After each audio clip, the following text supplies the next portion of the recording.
Kalian tau gak sih kalau dulu tuh banyak orang yang suka beli fake likes di Instagram, kalau di YouTube tuh beli fake views, di Spotify juga ada tahu fake stream namanya. Konsepnya sama aja kayak fake views di YouTube, tapi kali ini ya berapa kali musiknya didengar berkali-kali sama orang. Dan ini adalah masalah besar yang lagi berusaha di take down sama Spotify. Lah ngapain orang beli fake stream di Spotify? Kalau YouTube kan dapat AdSense ya, kalau Spotify dapat apa? Ya dapat AdSense juga tapi versi mereka. Kok bisa begitu?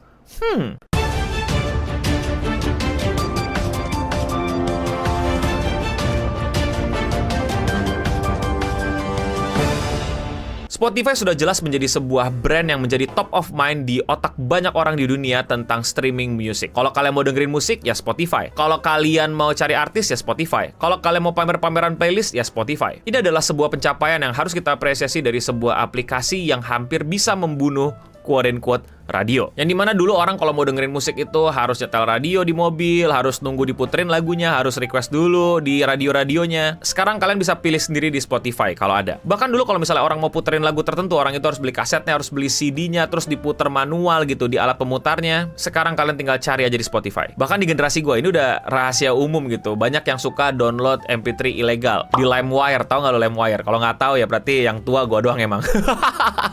Dan Spotify berhasil menekel masalah itu, masalah distribusi musik-musik MP3 ilegal, yang dimana ngebuat banyak musisi itu bisa meraih apa yang mereka harusnya raih, yang harusnya mereka bisa dapetin royalti dari mana-mana, dari penjualan musik dan lain-lainnya, orang malah download secara ilegal. Yang dimana mana orang harusnya bisa dapat royalti dari orang jualan CD atau diputerin di radio, orang-orang malah download ilegal. Dan Spotify terbukti memberikan solusi yang terbaik untuk para musisi, label, dan juga para pendengar. Dengan harga yang cukup bisa terjangkau, orang-orang bisa dengerin musik tanpa harus beli CD-nya, tanpa harus download yang ilegal. Bahkan kalau kalian mau koret gitu ya, mau tahan-tahanan duit, mau defense kalau bahasa tongkrongan gue gitu, defense bertahan nggak mau keluarin duit pun juga bisa, tinggal ya sabar-sabarlah dengerin iklan. Tapi ada banyak tantangan yang terjadi di Spotify dari segi finansial dan lain-lain. Yang mungkin udah ngikutin keuangan pasti tahu gitu kalau Spotify masih merah belum hijau, walaupun logonya hijau.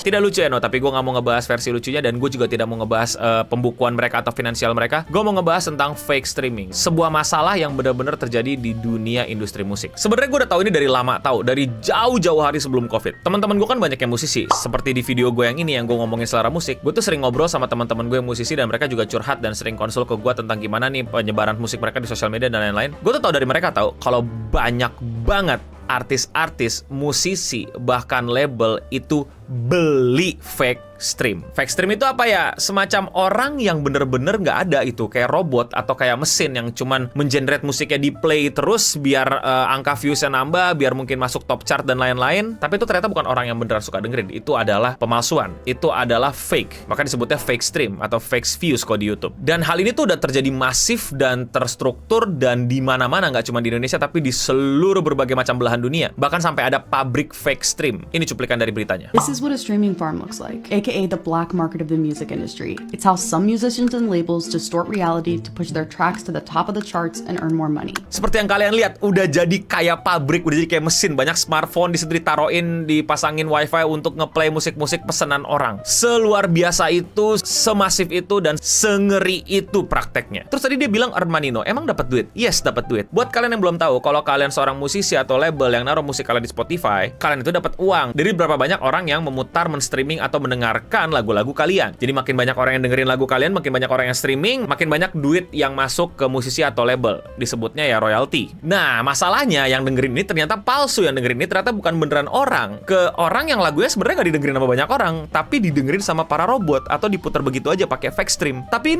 kan fake stream juga ada duitnya, maksudnya bayar nggak gratis. Iya bayar, gue nggak ngerti matematikanya, tapi bisa jadi harga fake stream itu murah dan harga royalti lebih mahal ya, karena sampai sekarang gue nggak tahu nih detail harganya, nggak kayak AdSense YouTube, gue nggak ikutin. Mungkin teman-teman yang dari label atau musisi yang emang juga naruh lagu di Spotify bisa share kira-kira revenue berapa kalau kalian mau, dan kalau itu nggak melanggar NDA dan lain-lain ya. Dan silakan juga ya teman-teman musisi untuk mengkritisi video gue kalau misalnya memang di berbagai macam aspek lain ada yang keliru atau kurang lengkap. Please komen di bawah. Oke lah, kita berdamai bahwa harganya ini nggak sebanding. Jadi harga bayar fake streamnya sama royalti yang didapat sama musisi dan artisnya nggak sebanding. Tapi kan bukan itu tujuan utamanya juga. Tujuan utamanya juga adalah tentang gimana caranya mereka bisa masuk ke chart. atau bisa sampai ke sebuah benchmark atau target. Ini lagi-lagi cerita dari temen gue ya, kayak di label tuh juga ada persaingan antar artis gitu. Kalau musik lu nggak nyampe ke sebuah titik tertentu, ya bisa kacau nanti karir lu. Makanya artis-artisnya sendiri banyak yang beberapa ya oknum-oknumnya itu beli tuh biar musiknya bisa naik. Atau nggak usah label deh, dia independen aja yang emang pengen coba dia masuk ke top chart atau biar bisa populer gitu, biar bisa direkomendasikan sama Spotify di rekomendasi-rekomendasi pas orang lagi nyari lagu. Ya mereka bayar itu fake stream. Jadi paham kan? Bukan berarti fake stream itu gratis dan murah, bisa jadi lebih mahal, tapi ada objektif lain yang berusaha untuk ditangkap sama orang atau oknum yang berusaha pakai fake stream ini, yaitu adalah masuk top chart, masuk benchmark tertentu, dan lain-lain. Streaming farms use bots to artificially play music on platforms like Spotify or Apple Music to drastically inflate the numbers of streams a song gets. Ini juga buat fair points bahwa ya kita lagi ngomongin Spotify karena mungkin Spotify yang lebih terkenal daripada Apple Music di Indonesia. Correct me if I'm wrong. Tapi ini juga berlaku ke berbagai macam platform, gak cuma Spotify, Apple Music,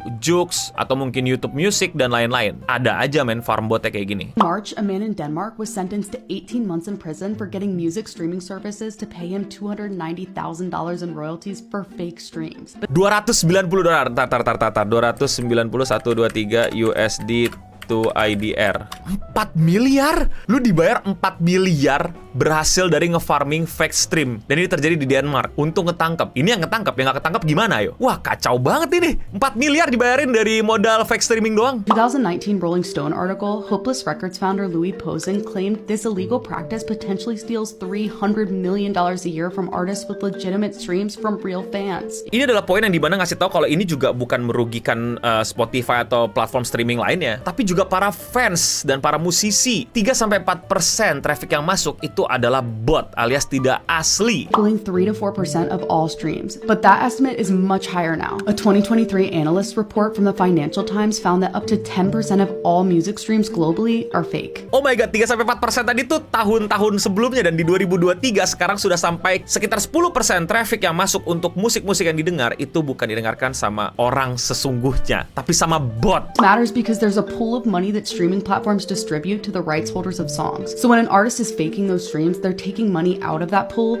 that could go to artists with legit. Poin yang tadi itu nunjukin kalau misalnya tuh ada pool of money yang dimana dari pool of royalty ini, kumpulan duit-duit yang bakal dikasih buat royalty ini, biar bisa dicuri sama orang-orang yang fake streaming tersebut dan ninggalin kosong untuk orang-orang yang mungkin artis-artis kecil baru mulai nggak dapat apa-apa karena duitnya udah habis diambil sama yang fake streaming. Sengeri itu. Streaming services like Spotify have recently tried to crack down on this by looking specifically for erratic behavior, like a sudden jump in streams or a song on repeat for hours. Tapi seperti yang kalian dengar, isu ini nggak didiamkan begitu saja, lagi berusaha di-tackle sama berbagai macam streaming platform kayak Spotify dengan berbagai macam cara. Seperti mereka berusaha untuk menduga ini perilaku robot atau perilaku manusia. Makanya gue sering kayak berdebat sama para K-popers yang suka berusaha untuk streaming mati-matian gitu. Lagu-lagu mereka, idol-idol mereka yang baru debut atau baru balik dan lain-lain. Gue udah bilangin jangan make sistem atau make cara yang membuat kalian itu terkesan seperti robot. Ya dengerin aja kayak manusia pada biasanya. On repeat juga nggak apa-apa, asalkan emang kalian demen dengerinnya. Masih nggak percaya sama gue? Ya terserah lu pada K-popers. Spotify spokesperson said that when they detect artificial streams, they withhold royalties and tell the label or distributor. They can also choose to remove tracks from the platform and fine labels and distributors. But some musicians say they're being targeted by bots and then unfairly punished as a result. Bahkan beberapa streaming platform juga nggak tanggung-tanggung untuk nge-remove music atau ngenegur labelnya dan lain-lainnya. Tapi masalahnya gimana kalau misalnya itu bukan mau lo? Ini contoh nyata gitu, misalnya gua gitu, bikin musik di Spotify nggak laku gitu. Terus tiba-tiba ada orang yang nggak suka sama gua, disuntikin bot gitu, biar Spotify negur gua atau bahkan nge-ban gua dari Spotify karena terlihat dan terbukti memang menggunakan bot. Tapi itu bukan pesanan gue, itu bukan gue yang mau, tapi orang yang nggak suka sama gue. Dan itu terjadi sekarang di sekitar kita. Dan bahkan ini udah terjadi jauh-jauh hari di era YouTube. Banyak orang yang nggak suka sama konten kreator itu nyuntikin views bot ke konten kreatornya biar channelnya hilang, di-ban, kena strike atau lain-lainnya. Padahal itu bukan mau konten kreator. Makanya gue sedikit paham dengan situasi yang terjadi sekarang. Kekacauannya. Bagaimana ini berusaha untuk dihilangkan? Salah satu caranya adalah cara yang cukup keras, yaitu bahkan menegur sampai menghilangkan, sampai menghapus lagu, bahkan sampai nge-ban. Tapi masalah ini fake streaming, ini gue yang punya akun, bukan cuman gue yang bisa masukin fake streaming ke akun gue. Siapapun di dunia ini bisa. Dan kan jadi kacau, jadi tuduh-tuduhan, jadi lempar-lemparan. Jadi ini masalah yang emang lagi bener-bener besar banget di dunia industri musik. Agencies hired by the artist might be responsible though, going behind the backs of the artist to fulfill their promises. Nah ini contoh yang juga terjadi, bahwa banyak orang yang berusaha meng-hire agency atau tim marketing untuk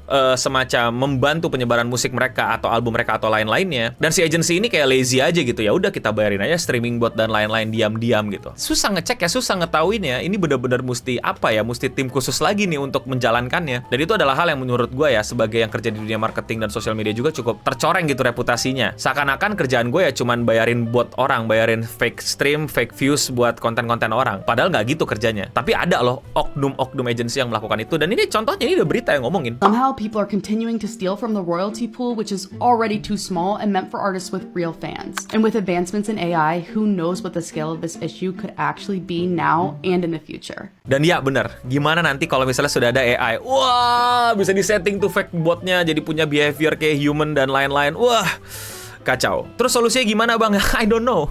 Gua nggak bisa ngasih solusi terhadap hal ini. Ini adalah hal yang cukup kompleks dan cukup kesian buat para independent artis dan teman-teman artis-artis kecil yang baru mulai. Ini bukan masalah lagi gimana caranya mereka dapetin royalty atau dapetin views. Bahkan juga bisa jadi target yang ditipu sama oknum-oknum yang katanya bakal memarketkan lagu lo tapi nyatanya cuma beliin bot. Atau jadi korban untuk ngejatuhin lo gara-gara disuntikin bot biar Spotify nge-remove lagu lo. Itu sangat-sangat wow, industri musik. Wow. Tapi kalau menurut kalian bagaimana? Komen di bawah. Kalau kalian suka sama pembahasan kayak gini, kalian bisa support gue dengan sesimpel klik tombol subscribe yang lagi nyala-nyala di bawah. Dan ya, seperti yang tadi gue mention, gue bukan musisi, gue juga tidak bekerja di industri musik dan bekerja bareng label, pernah ketemu dan ngobrol doang, dan teman-teman gue banyak yang juga musisi dan cerita-cerita. Jadi buat kalian teman-teman yang emang juga udah masukin lagu ke Spotify, yang bahkan juga udah kerja di label, yang mungkin bahkan orang yang kerja di Spotify atau di streaming service lain kayak Apple Music, YouTube Music, dan lain-lain, mau mengkoreksi dan menambahkan video ini, please banget lakuin di kolom komentar di bawah, dan itu juga sangat membantu gue untuk gue bisa lebih tahu insight dari kalian kira-kira bakal kayak gimana nih ke depannya. Itu aja seputar internet untuk episode kali ini. Gue Eno Bening pamit undur diri, dan untuk kita semua, stay clean and sound.